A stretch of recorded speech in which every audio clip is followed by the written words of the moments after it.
Welcome to Women Got Game, where we uncover untold stories of extraordinary women in sports across Northwest Ohio and beyond. I'm Sophia Fisher, and we're going to celebrate the evolution of female athletes, coaches, and sports enthusiasts. Let's dive into a world often overlooked in the broader sports narrative. Ready to explore? Let's play. On this episode of Women Got Game, we explore women in sport and the history, or her story, as we like to say, exploring how women were introduced to sports through physical education. We'll provide a snapshot of history from the 1800s into the 1970s, when Title IX emerged. The introduction of physical education is really marked by changing societal attitudes, evolving educational philosophies, and efforts to address gender roles, inevitably influencing the emergence of women in sport. So, I thought it'd be nice to revisit how many of us, the competitive female out there, got introduced to physical activity. For many of us, it may have started at home with older siblings, playing with our friends at recess or on the playgrounds, the YWCA, a church league, or even organized sports. But when and where do girls get their first exposure to physical movement and sports? For a lot of us, it was in physical education class.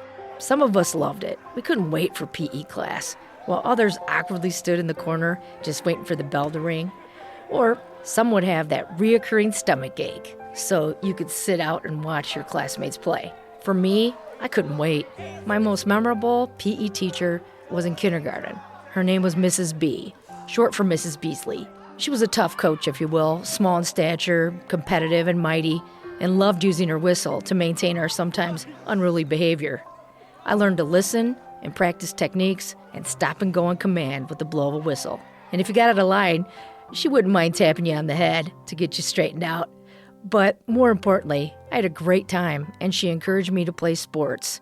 But before we revisit some notable milestones and achievements in women's sports history and how it intersects with physical education, I'd like to introduce our guest today, Dr. Celia Regenbaugh. Celia finished her undergraduate and master's degree at the University of Florida. They were both in physical education. She taught elementary PE in Florida and then went to University of Northern Colorado to work on her doctorate in physical education. Before she finished her doctorate, she taught physical education and outdoor education to grades K through 6 at the University of Wyoming Laboratory School. And then in 1986, she started teaching at the University of Toledo College of Education Department.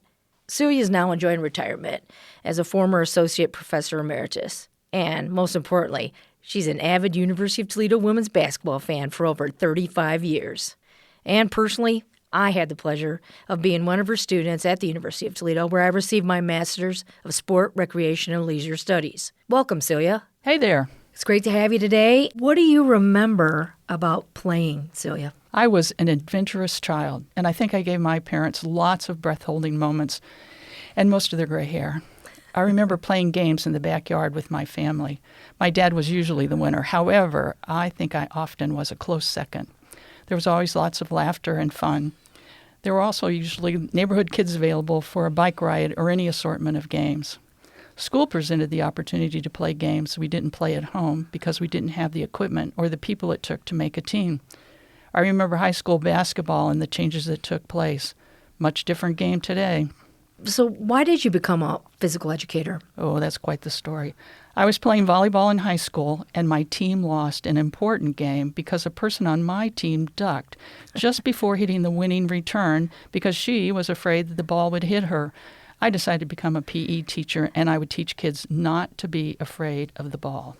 This is a good lesson to learn, that's for sure. So what influence do you think the physical educator has on children's participation in sport? A good physical education teacher will focus on teaching children the basic fundamentals of movement and sport skills, the development of space awareness, and an understanding of how to move effectively and efficiently, and encourage students to develop their movement creativity, important in sports and gameplay. Then direct the creative moves to how to correctly throw and catch, strike and kick an object, and help them understand and develop strategies for playing games. As they age, it will be important to understand cooperation and competition, learn rules of games, and encourage them to continue making up their own games and rules. Now, let's transition and let's talk about some key milestones in the history of women's inclusion and physical education in sport. For example, what were the societal attitudes towards women's participation in physical activities during 1800s into the early 19th century? During the 1800s and into the 19th century, societal attitudes towards women's participation in physical activities were influenced by prevailing cultural norms, social expectations, and ideas about gender roles, separate spheres, which dictated distinct roles for men and women. Women were largely expected to focus on domestic responsibilities, while men were associated with the public sphere, including physical activities and sport. Concerns about femininity, medical views on women's health participation could hurt women's health, fashion constraints, reform movements, etc., all had an impact. In fact, the first women's intercollegiate competition among women was a scheduled tennis tournament between Bryn Mawr and Vassar in 1892. It was canceled because Vassar faculty did not allow their women teams to compete in intercollegiate events. That's something. So who were some influential figures in the 19th century advocating for women's physical education, and what were their contributions? The 19th century witnessed the emergence of educational reform movements. For example, Catherine Beecher, an American educator and advocate for women's education, promoted the inclusion of physical education for women. Beecher's work contributed to the idea that physical education should be a part of a well-rounded education for women. Notably, the emergence of women's colleges also occurred around this era. Competitive events for college women increased. However, there was a philosophical conflict among college women physical educators, which related to the participation of women in sport and which contributed to the lack of support for women's varsity athletics, which lasted well into the 40s. Wow. It's also my understanding that tennis was introduced to the United States by Mary Ewing Outerbridge in 1874, and then I think in the 1876, there was the first women's boxing match held in the United States, where Nell Saunders defeated Rose Harland, and her prize was a silver butter dish. Oh, my. Rewards for winning have definitely changed over the years. Now it's silver trophies, bigger than a butter dish, and championship rings. Yeah, I've seen some of those championship rings, and they're pretty massive, and they got a lot of jewels and a lot of they're a lot of bling. So, but they're really cool to have, and up close in person. If you've ever seen one, they're pretty cool. So let's talk about how women's suffrage, if you will, and the suffrage movements in the late 19th and early 20th centuries, and the impact, the recognition of women's rights, kind of including access to physical education. What did that look like? In the late 19th and the early 20th century, women's suffrage movements were gaining momentum. Women's rights activists argued for broader educational opportunities, including physical education, as part of the broader push for gender equality. So things were starting to move. A lot happened in the 1900s, such as the 1900 Summer Olympics in Paris. I think that was definitely instrumental, and it introduces a lot of women's events. It was golf, tennis, croquet. Yes, and another fun fact is that in 1914, the rules for women's basketball in the United States were altered to permit half-court play. There were 3 shooters in the forward court with 3 guards. It's fun to read the NC2A rules changes that happened over the years in women's basketball. Yeah, 100%. And so I can imagine that physical education instructors had to stay up to date on the rule changes. You're right. I remember when I was teaching, I always looked forward to the information that came out from NAGWS, so the NAGWS, the National Girls and Women in Sports Professional Organization. Also, the YMCA had a huge impact with meetings and getting people together to talk about rules. And professional meetings were always important to go to learn about what was happening in sport and physical education. So in what ways did the roles of women change during World Wars I and II? Let's talk about that. And how did this affect perceptions of women's capabilities within physical activities? During World Wars I and II, the roles of women expanded as they took on various responsibilities in the home front. The increased recognition of women's physical capabilities during wartime contributed to changing attitudes towards women's roles in physical education and sport. We all remember Rosie the Riveter.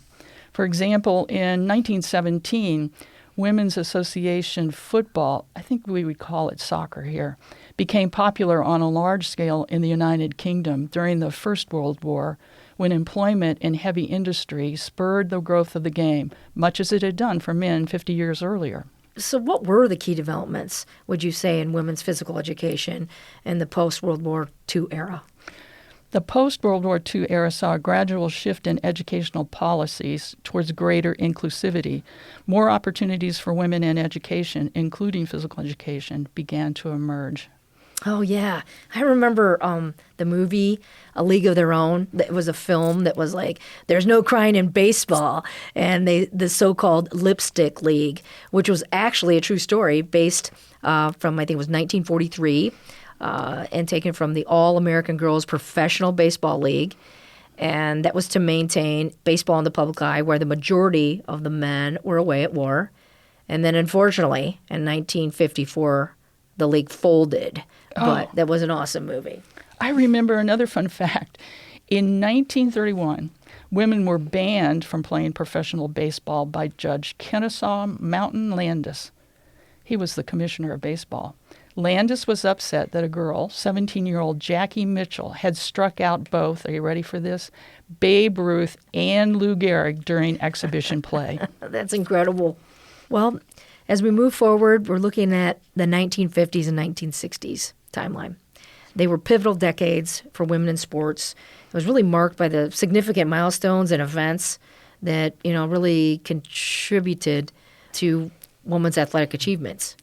So there was a lot of people, I think U.S. Women's Golf Open came about, and that's when, I want to say, Babe Dickerson Zacharias, if I'm saying her name right, I think she won the first Open for golf. And then I think in 1961, Wilma Rudolph, who was very famous, becomes the first American woman to win 3 gold medals in track and field at the Rome Olympics.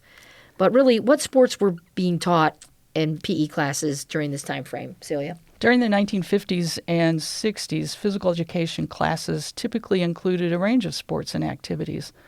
The specific sports taught could vary based on factors such as regional preferences, available facilities, and educational philosophies. Common activities included basketball, volleyball, gymnastics, track and field, softball, baseball, and maybe tennis. Physical fitness tests became important, and physical fitness testing became more standardized during this period, including exercises like sit-ups, push-ups, and endurance runs. Maybe that was a quarter mile around the track. I think so. I remember that. Those are always kind of your physical fitness testing. I remember it was a pretty big deal. Yeah. When we were little, and then into high school too. I remember also climbing those ropes, and then you had this. It looked like a web. It was a netting that you would climb. Cargo nets. Yes. So all of those things I thought they were really interesting. I really looked forward to them. And then, but others, it was pretty traumatizing for some people. But let's move forward into I guess let's move and groove, if you will, into the 1970s. I couldn't help but look at what music was popular at that time, and disco was emerging in women's sports. And I said women's sports were staying alive. Couldn't help myself. And that's the Bee Gees. And then I started laughing about Donna Summer. My sister, who's older than me, she used to listen to Donna Summer and 16 years old, and she loved to be the dancing queen. So I think we should have a throwback theme night at a collegiate game for women's basketball or any other women's sport. It'd be super fun. And okay, sorry, that was my 70s, but I think it'd be really great in the realm of sport. And as we move into Title IX, it's interesting to see where we were at as a culture and what was going on around us. And that Title IX amendment, to me, was very pivotal. It was in 1972 when it was put into a federal law. So I'd like to ask you, Celia, how did Title IX, which is enacted again in 1972, contribute to the advancement, if you will, in women in sports and physical education? The passage of Title IX in the United States in 1972 was a landmark movement and moment. Title IX prohibits sex-based discrimination in federally funded educational programs, including sports, not just sports. While Title IX applies broadly to educational programs, it has had a profound impact on women's participation in sports, particularly at the collegiate level. The implementation of Title IX resulted in increased opportunities for female athletes by addressing gender-based discrimination in educational institutions, including sports programs. And up to this time, there were few, if any, teams in high schools, so the impact was felt amongst all children in education. Yeah, I don't think many people know that. And I guess, so let's talk about a few other notable events that happened in the 70s. I know in 1971, the rules of women's basketball, as we referenced earlier, it had changed before, it changed once again in the United States, were changed to have 5 players per team, using a full court finally, and a 30-second shot clock was also implemented. Yeah, I think we were finally allowed to sweat.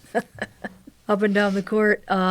And it's interesting here. So once again, I really trying to correlate it and really tie, the history of women's sports and how PE programs impacted that. How did you know how to stay updated on changes? I mean, did the sports, what was happening, the rules of the game, and then how was that reflected in how'd you teach it in class? I mean, was that a challenge for you to do so, or what was going on at that time to help keep you current? I belong to my state and national physical education association, AFERD, the American Association of Health, Physical Education, Recreation, and Dance. And I attended state and national meetings. While there, I attended presentations related to new games. I was introduced to many opinions, and even I made a few presentations at the national and state level. I think conversations with other professionals are critical to continued professional development, and I would encourage people in all walks of life to be a member of their professional organization and go to meetings to learn what's on the horizon or the philosophies that are current. Before we end this podcast, I have to ask you, how do you think PE has evolved in the 21st century, and what challenges still exist? Well, PE classes today often include a diverse range of activities to cater to different interests and fitness levels, and we know that that's changed immensely over the years. These can include traditional sports like soccer, basketball, and volleyball, as well as non-traditional activities like yoga, dance, or martial arts. I think another change is the focus on health and wellness. Many physical education programs incorporate elements of health and wellness education. This includes discussions on nutrition, mental health, and the overall benefits of an active lifestyle. Teachers incorporate technology, fitness trackers, and apps to monitor physical activity levels, help set and meet goals, and provide feedback to students. I just wonder, what will AI bring to schools? Absolutely. It's fascinating as we look towards the future. Celia, it's been great to have you as our guest today. Thank you for having me. Hey, Celia, you got game.